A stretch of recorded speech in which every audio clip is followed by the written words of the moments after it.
Welcome back to the Order of Complete Twats. The stupidity continues. Yes, the stupidity continues. Just for an audience joke, brother, I'm pinned here. Yeah, basically. Don't worry, they will understand. And yeah, he's another armored enemy that takes 1,000,000 shots to kill. Like with a shotgun. Hey, why can't the game give us some armor customization? My bad. I can do this all day, you know. There you go. Jesus fuck.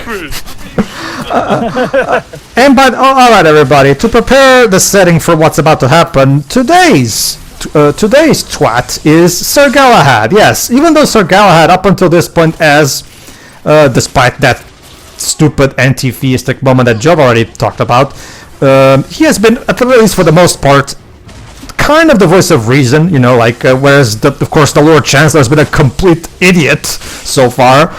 Unfortunately, even Galahad cannot survive, avoid contagion. Spreading is contagious. Yeah, the spreading is contagious. Even Sir Galahad will eventually collapse and become an idiot as well, as you're about to see in this part. So, let's see where things go. So for now, we're trying to save Lord Hastings because, for those who forgot, Lord Hastings' chariot was attacked by the rebels. Again, who are the rebels? What are they rebelling against? What is their main cause? Never explained, because eventually it's about the United India, I think it's called. So it's, if I recall correctly, it's part of people from the colonies who are advocating for independency. And given how Lakshmi is among their ranks, it definitely has to be something that's against the British in general. I get that, but I mean, that's. Do you have any idea, Jova, how small that narrows it down? Yeah. I get that. Sad to say, but around this time in history, pretty much everyone was not liking the Brits. Oh gee, I can't imagine people might not have liked the country that was literally trying to dominate the world. Well, I can't really say anything because back in the 15th century, it was both Portugal and Spain trying to rule the world, so my country's not innocent of that either. How backward is it that my country was the one that sucked the most at colonizing? That's the thing, Teo. Like, remember, in the 15th century, Portugal and Spain made a deal where, okay, every territory that's discovered to this side of the earth is Spain's. Yeah. Any territory that's discovered to this side is Portugal's. So they were literally making okay. So this side of the if you forgot, Jova, that was the tipping of the iceberg that ultimately led to the Falkland accident. Yeah, like so, those two whole countries were basically playing what is the world equivalent of this is my side of the table. Like basically, this is my side of the world. That's your side of the world. So that was there. It vanished. I'll cover you. Okay, we need to find Lord Hasting. Okay. Also, I'm curious, what happened when they figured out, oh, by the way, there's a whole nother side of the world that eventually just connects stuff? It was the colony time. People did not give a shit and were massively racist anyway. Yeah. So you can expect that. There you go. I know my point. We have him! Everyone fall back to the palace! Okay. Okay. Galahad, small back. What are you doing? Galahad, what are you doing? He's charging in alone! Alright, Charles, let's do this. Leroy! Yeah, I'm gonna have to agree. I'm gonna have to side with Igraine. This is no time for a revenge quest, Galahad.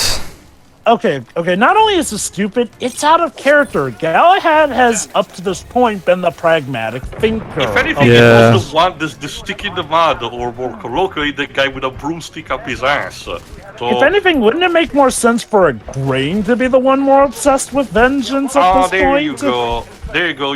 Pedro just demonstrated what the bottle of black water does, actually. It's not... You have regenerating health, but that one resolves critical heat state. There you go. Yeah, basically.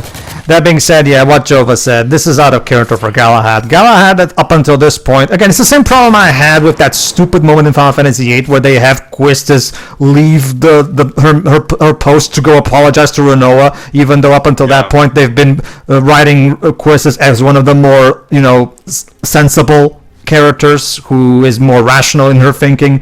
But again, it's a classic case of bad writing, where in order to force the stupid plot you want, you have to force the character to act out of character. It's a classic case of bad writing. Now keep in mind, of the three characters present, it would make most sense for a Grain to do it. Lafayette, not so much. Granted, that goes back to how Tio mentioned that it really does not make sense that Lafayette, in any bout, is working with a highly British personnel here, because, well, okay, as history deems, the dude's father was, well, slaughtered by the British, to say the least, which is pretty much why he sided with the Americans during the American Revolutionary War. And since he's a heavy French nationalist, that's why he sided with, well, the French nationalists during the French Revolution. Yeah. It feels so weird that he's even here. He actually had a line of dialogue where he said that Robespierre's method disillusioned him, and that's why he came back to a more imperialist kind of, belief. That probably would be a good justification for how fucked up that is, but they don't even do that. See, when it comes to the whole, me writing type of thing that people talk about, if I was writing this, I personally think I would be a better script doctor than an actual writer, specifically, because I think I'm pretty good at looking at a script and trying to find problems and conveying them to the writer so he can try to, again, that's why it's called a script doctor. You're literally looking for problems within the script. That is true, Pedro, but remember, this also leads to the potential problems of editors dictating how a story goes instead of a writer's. While what you said is true, it also can lead to all sorts of other problems, and nobody seems to find a good balance between the two. Well, here's the thing, Teo, you're not understanding. Yeah, it's one thing to have a script doctor normally doesn't have any actual say. Well, a script doctor usually is used as more of a consultant aspect. The writer is not forced to do what the script doctor advises, technically. No, because was that? well, I'm sorry. well, Was that? Go on. Was that wooden plank floating there? But okay. Pedro does have a point that a script doctor is sort of an in-between force. They are there as an advisor, but unlike an editor, they cannot enforce. Okay, that other model is out of place there. What is up with this area? But back to my main point. Where is that birds on the balcony thing? I can actually. Sorry, go on.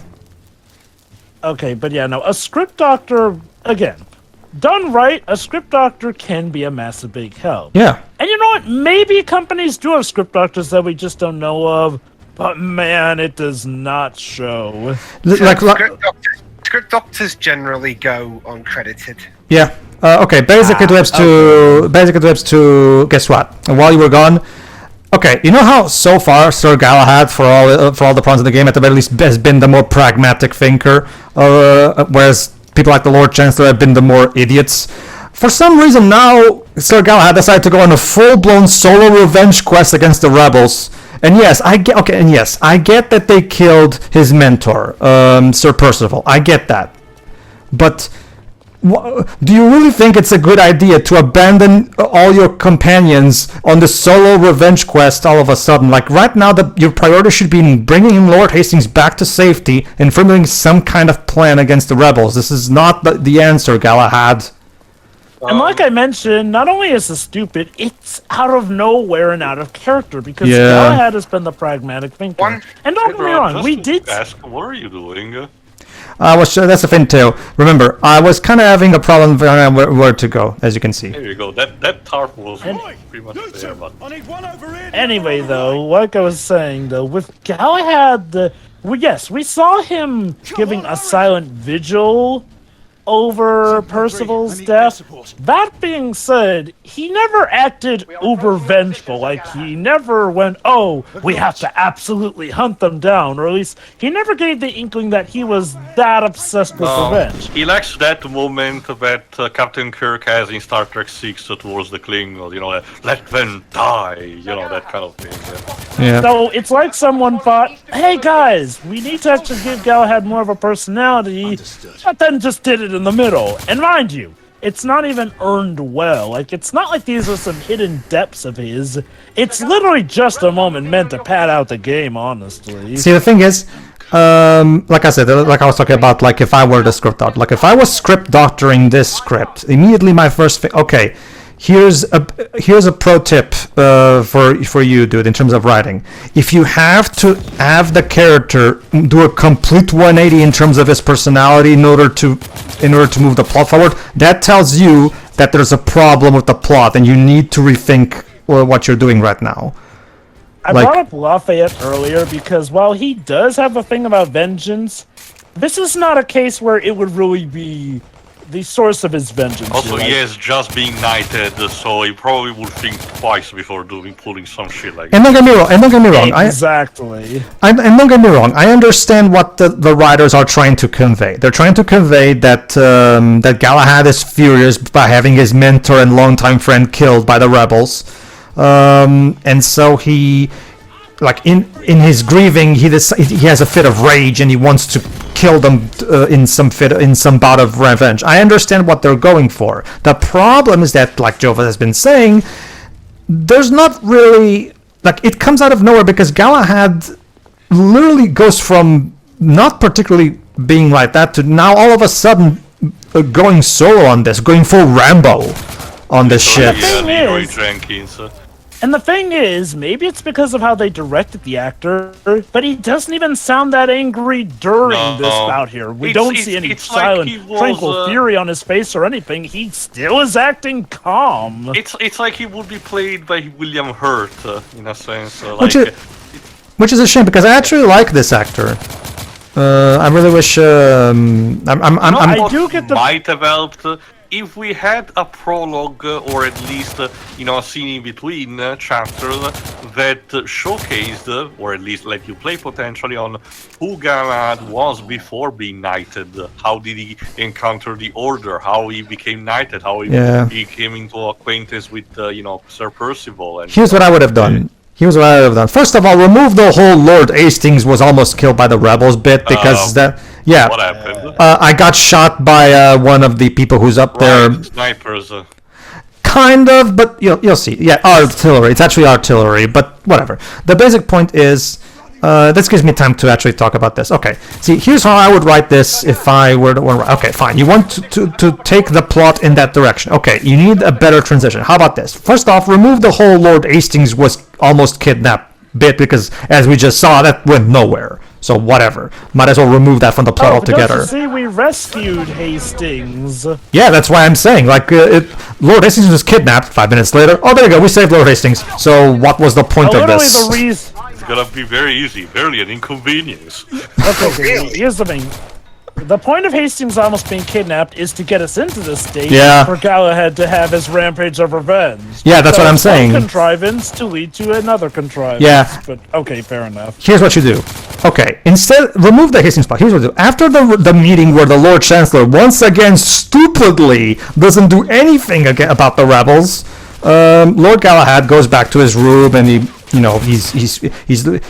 thinking about this, and then you can make it so that he looks at a picture of both him and Sir Perceval when they were younger and shit, and he was still training under Perceval. All that stuff, so we can get a good sense of how much Perceval meant to him, and then potentially later, when he tries to convince the Lord Chancellor once again and explain a plan that he maybe have formulated, once again, the Lord Chancellor, being the stupid moron that he is, refused. And that's when Sir Galahad gets to a point where maybe his anger boils to the point where he decides to go on some kind of covert mission. Not a raging Rambo mission, but a covert mission, where he tries to find out something about the rebels. That would be in line with his character. Exactly. See, that's because I'm actually using his personality to dictate where my story goes, as the good writer should.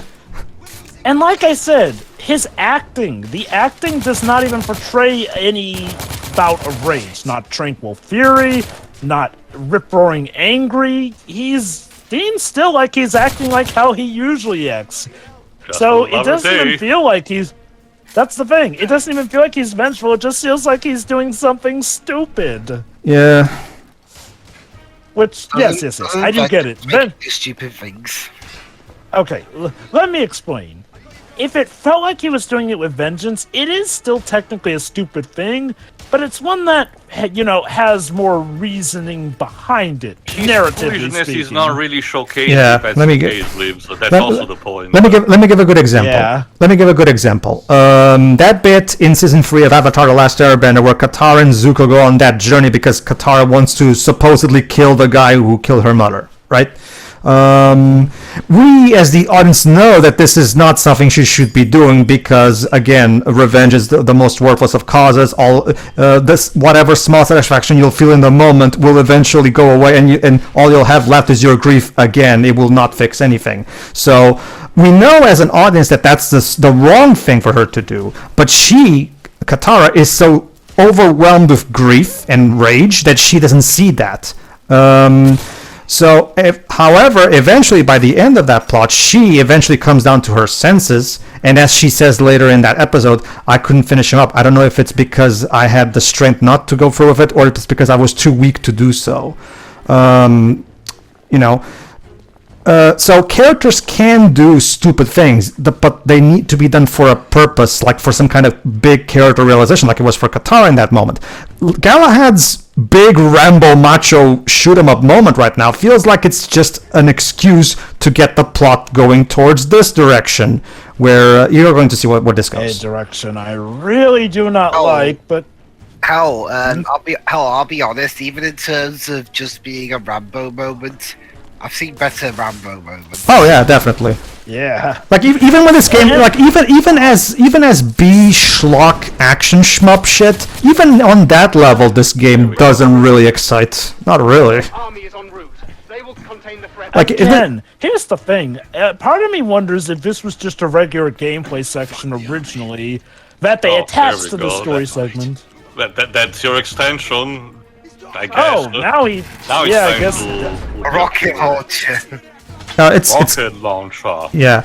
It says it's a TS-29 cannon. Damn, why is the text font so small in this game? Jesus Christ! Like Again, it was also a thing that started towards the end of the PS3, but started with the beginning of the PS4 era, to try to minimize as much as they could the HUD for that kind of immersion, almost as if they were ashamed to have actually game elements displayed on. Okay. To be fair, there's nothing wrong with a dynamic HUD. Like plenty of games nowadays. Look at God of War, for example. The new God of War. No, again, the point is that it took a while before companies realized that this should be an option and not the default.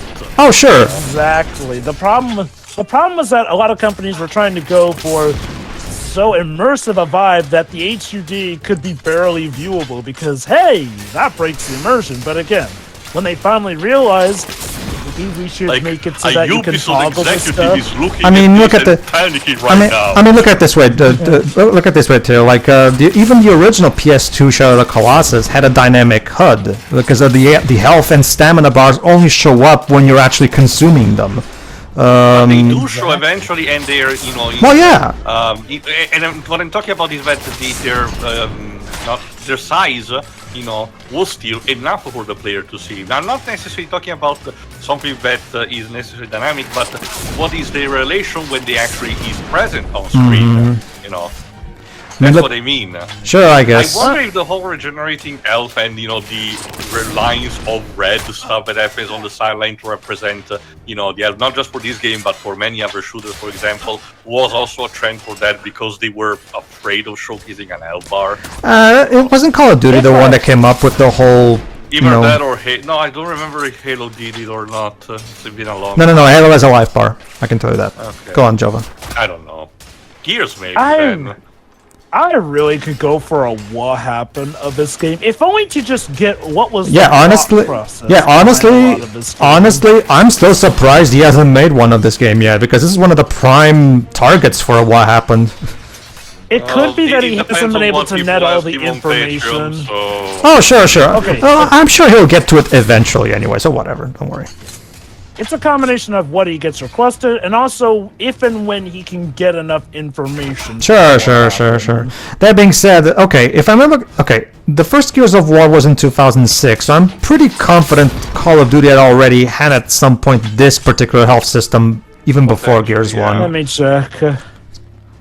Anyway, the TS-29 cannon. Honestly, the only real problem I have with the HUD, if you ask me, is the fact that the text is so fucking tiny.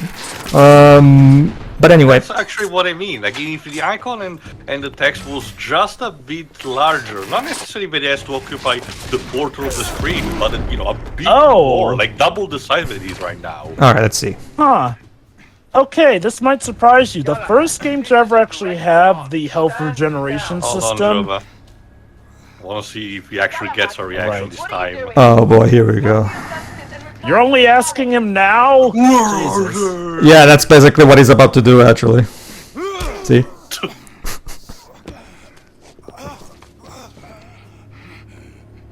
Where's the Indian woman? There we go. That's racist.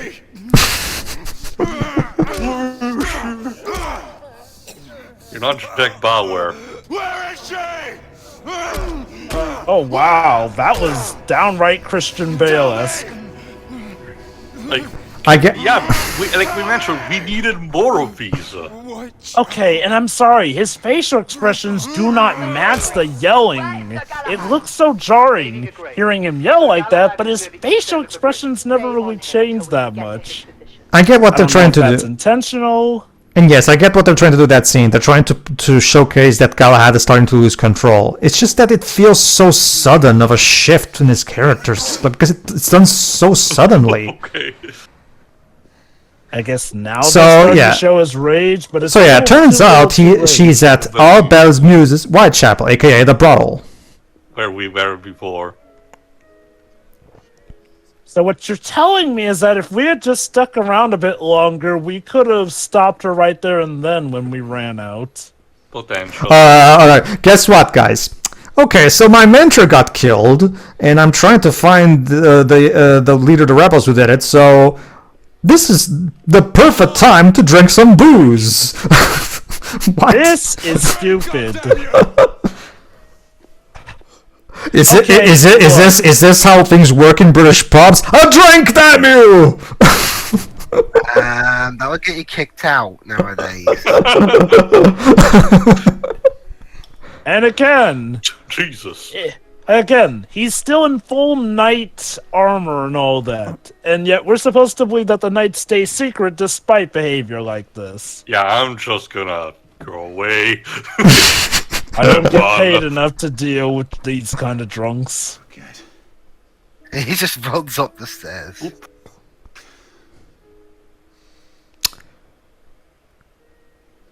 And then he died of alcohol poisoning. From just one cup. I'm pretty sure that's thanks to the black water, their internal system kind of can, handle this stuff. If anything, they could have explored that theme, because a couple of the stories that talk about immortality says that people cannot enjoy alcohol anymore because of that, as a side result. And Are you drowning So- in your sorrows or your ignorance? There she is. Neither. I was waiting for you to show up. And I need some answers. answers. Wait, hold Is that why on. you killed all You've my been oh, beating here we me go. down. She just asked. She just asked. always follows you, Is that why you killed my men? Yeah, that's a good question. Next, if you don't give me what I need. Very convincing. So let me get this straight, Galahad. Your plan was to kill a lot of her men, and that would somehow get answers from her. Perfect. Genius, Galahad. Genius. You magnificent bastard, I read your book! Okay. Better question. Do you worst? What? Okay, again. Okay, so hold on, Joe. So this woman is the actual leader of the rebels. The other one is just her double. Oh, that looks familiar. And she has a bottle of black water. Remember, the water from the Holy Grail that turns you immortal. Oh. This is And probably to explain how she survived her historical death, I'm guessing. I get that, but Again, at the same... they're using logic similar to the one of League of Extraordinary Gentlemen. Yes, Pedro? I get that, but at the same time, this begs the question, how did she get that water? And once again, Oh, that you will mean never it's be not explained. Probably in the story. Nope. I'm pretty sure it's one of the extras because I remember he mentioned at least on TV tropes. She got it from a dying knight of the name Bors, if I recall correctly. Okay, maybe that's told to you in one of the collectibles, but I think that kind of thing should be explained in the actual story, to be honest. If anything, I actually forgot if it was or not. I mean, Galahad is about to question her, so might as well have that be one of the questions he asks. Okay, I have a better question. Galahad, how did you know that she knew something that the guy you were beating down didn't potentially know? Like, I mean, I know that she's the leader of the rebels, but he doesn't know that yet. Galahad, are you sure putting yourself alone in the place with the rebels is a good idea? This might be a trap. You've all been betrayed. Okay, if this plot were well written, I'd assume this is about of him not thinking well. Hold on, here you go. Turns out she thinks that, yeah. So the Order of Knights doesn't answer to anybody, not even the Queen. That sounds like a faulty hierarchy system. What if the Order of Knights goes evil? Like... Also, guard your tongue? I mean, unless that's a special British thing, didn't he just say hold your tongue? Hold on, Galahad. You wanted answers. She's answering you, and you're okay. So if you're not gonna listen to her, then why bother come here to ask for answers then? Oh my God, he's asking, why should I believe the word of a rebel? Then why the fuck did you come here then? For information. Then why the fuck did you come here then? You see what I mean? The plot is literally shitting all over itself right now. Like, This guy comes off as a bit of a maniac. you think? I wonder if it's the alcohol doing its job. The thing is, he was acting stupid even before he. Man, with only maybe the alcohol enhanced it. Man, with only 3 shots, man, Galahad, you're soft, aren't you? Depends how strong the alcohol was. I guess. Considering it was green, I wonder if it was upside too. Okay, so let me just quickly. Oh my God, this bit. Even from the Order. Oh. Okay, but maybe I should still just shoot you still. So yeah, the basic gist of it is that she wants to take him somewhere. Yeah, go. But Yeah. there are things I can show you. To give Yeah, since Galahad won't believe anything she says, he's going to take her where the evidence is, so she can physically prove things to him. But we must hurry.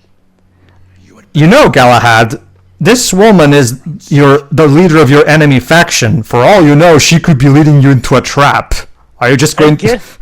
You might want to have some kind of backup plan. Yeah. Okay, here's the issue I have with this revelation here. If the plot was hinting at the fact that, oh, the knights are corrupt or something, that would be fine. The thing is, no, we have not really been hinting at that. Unless you think of, like, the leaders' dickishness towards Perceveal and Death, and them claiming, oh no, don't go after the werewolves. Hold on, John, I want to point this out. Hanging up your colors so soon? The Order cannot be seen as having any part of this.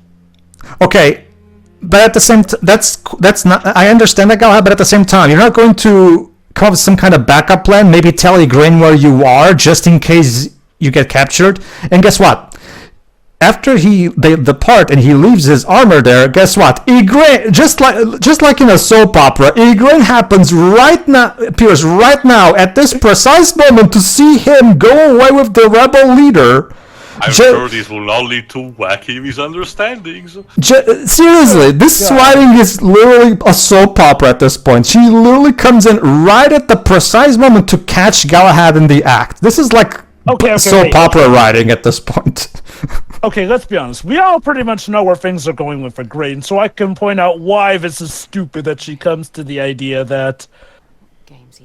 Hey, Igraine, not for nothing. The guy was clearly feeling vengeful about Perceval's death. Do you think maybe he's playing the long con or something? Although, granted, sensibly one would think that the rebels would recognize the face of some guy who's killed them a lot, so fair beans. That being said, can I just say this? I had to laugh at how only now does Galahad care about, protecting the reputation or identity of the knights to the point where he strips off his armor. May I remind you, these guys have been doing all this crazy stuff in public in their uniforms. I love how the place has been completely abandoned. Yeah, for some reason the place is now empty. Again, it allows her to have all the misunderstandings. Yeah, and this is enough for her to immediately start suspecting her friend, mentor, and potential lover that she has known for centuries. Like, she's not, you're not, like, seriously, Grain, this is all it takes for you to start being suspecting of Galahad? You're not even Not to mention, I mean, again, ideally, this should supposedly lead her to suspect the fact that Galahad has instead betrayed the order to go with the faction that actively killed his mentor. Yeah. Mind you, the faction that he went on a murderous rampage against, like, unless he is like an amazing actor, I feel like him just, sort of putting on the act of killing all of them, and he did kill a lot of them, would kind of waste a lot of resources if he was supposedly in line with them. So, like, no, Igraine, you're a terrible detective, or at the very least, consider the other possibilities, because as far as we know, she doesn't. Yeah, I want to also mention three things. One, to address what Theo and Joel were saying earlier about the Indian company. Okay, I think that I agree with Dark Lord Jodo one's point on that matter. Because you have to know exactly about the United, what the company, the United India Company is based on historically, and I feel like some basic explanation of that would be warranted for those who don't know that part of British history, because not all of us are versed in British history. Second, I guess if you've seen Pirates of the Caribbean 3, you'll understand. True, but at the same time, it's been a while since I've seen that movie, so it. Oh, no. You're completely right, though. Is like, well, they don't really explain this stuff well. Granted, okay, I won't spoil what happens with the Rebels plot, but man, in hindsight, does it feel like time was wasted? I also want to mention something about. So let's recap Sir Galahad's plan. So. Your plan, Galahad, was to go on a rampage and kill as many rebels as possible, beat down a confession out of one of them, then go straight to the all for the purpose of supposedly knowing where the rebel leader was, so you could find her and get some answers. And then when you get to her, you ask her the questions, she answers you, and you're like, why should I believe you? Well, if you're not gonna believe her, then why the fuck did you come here to begin with, you stupid moron? And again, keep in mind, I don't think he knows at this point that she's the rebel leader, so why does he think that it's the girl in particular who has the information and not any of the other many guys he gunned down or beat up? It's amazing. Like seriously, the plot was bad before, don't get me wrong, but it's around this time where the plot seriously starts completely falling apart. And trust me, it gets worse. It actually gets worse. Like, this plot just gets more and more stupid as it goes along, because holy crap, it really feels a lot like they had multiple plot threads and they couldn't quite decide on a basic streamlining process. It's like, fuck it, we'll use all of them. Alright, see you for the next part. See ya.